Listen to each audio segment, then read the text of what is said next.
And there's a lot of other people doing good work. These are all books that I would recommend because we need new ideas about what it means to be good and to do good in a meta-modern world, right? The complexity of the world also leads to the complexity of ethics. Like, it's just hard to be a good person nowadays. We're all engaged in compromised consumerism, right? Like, think about Whole Foods / Amazon, right? It's a great example of the dignity and the disaster of the modern world. Like, it's awesome.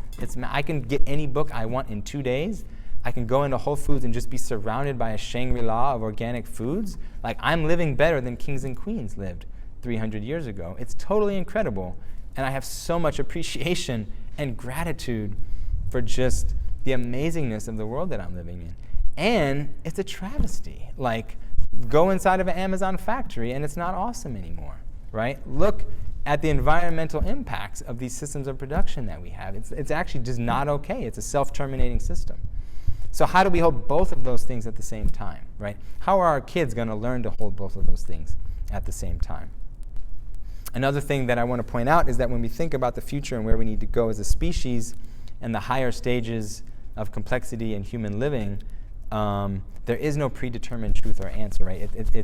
It's not like some stage theory can just tell us what's next and how that's going to look and how it's going to sound. What we actually are finding when we do studies of people who are at pretty complex levels of thinking is that because when you become more conscious,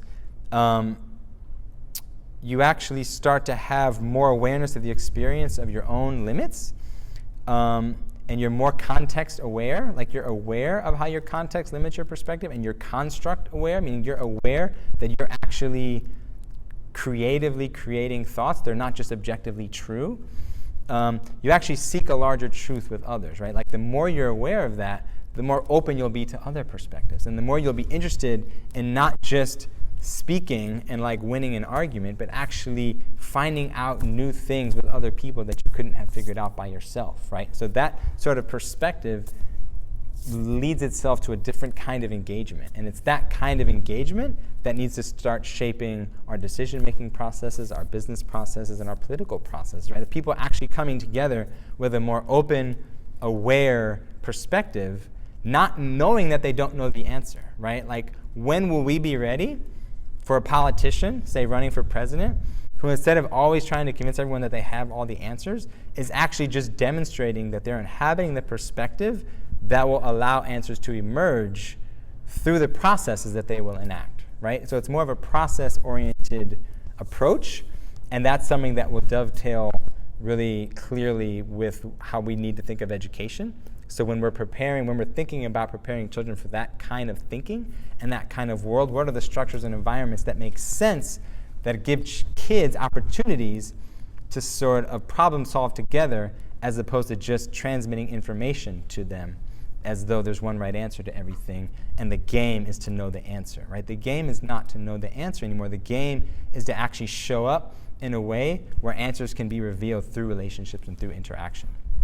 So speaking of waking up, this is my last slide, and I just want to end with a reflection on kind of what we can do from an individual level, like with our own mind and with our own attention. How do we actually facilitate this process? And I think it's important to see that, whether we're talking about education or parenting or just life in general, it's not a means to an end. We really have to engage each moment fully and really see it as an end in itself. And one way that we can do that, which is actually something that people have been doing for a long time, and more people are starting to wake up to the fact of how important it is something like meditation, right? Because when we're meditating, what we're doing is we're actually recapitulating the process of macro-scale human development on a micro-scale of our own experience, right? Because one thing that happens in human development is you have a perspective, and then when you shift and you actually grow to a new stage, that which used to be your subjectivity, your view, you're able to now see and operate on that. So it's like you're able to objectify what used to be your subjectivity, right? And you sort of go through that process in different ways, where as you get more complex in your thinking, you're able to see that which you were seeing through before, because you're not fused with it anymore. It's like you have more space, you have more consciousness or spaciousness internally. one way to look at meditation is that you're actually practicing that moment to moment. So if you're actually just aware of your thoughts, if you're aware of where your attention goes, you're not as fused with it.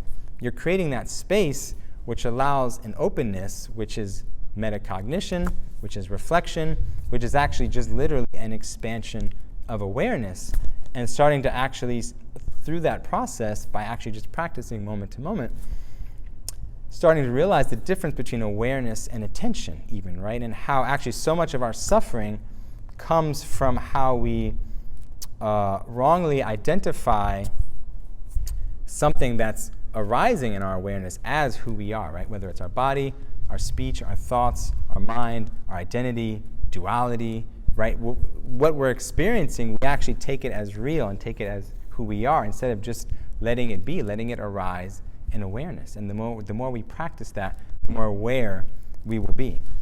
And the more also that I think we can sort of attune to the field that's surrounding us, right? Instead of be perpetually like in our thoughts and sort of stuck in whatever structure our thinking is in, right? Because our thoughts are going to be resonating with a particular structure or a particular frequency or wavelength, but it's going to be confined. It's not going to be vast and wide open. It's going to be depending on all of the story of our life that has led to our thoughts being what they are, and being fused with that is actually arresting our development, right? Like identifying with your thoughts is arresting your development.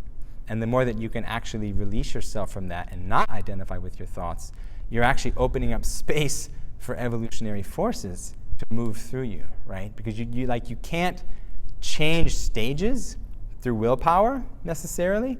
You can control your state through your attention and your will, and there's a relationship between your state and your stage. Changing stages is actually hard, and it takes time once you become an adult, and it's not just happening naturally anymore. But there's a relationship between your state and your stage. So the more that you can stay in a state of open awareness, not fused with your thoughts, the more you're actually allowing the forces that are moving evolution everywhere to kind of move through you, because you're not locked in and contracted on a particular sense of self.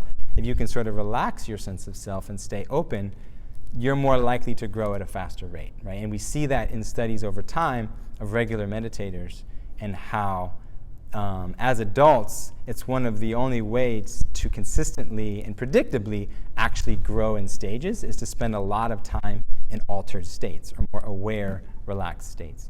So I'll give that as a plug for really taking that seriously, and taking sort of your own psychological and spiritual development seriously, because that's really the best thing that you can do for your kids, for everyone around you, and for yourself.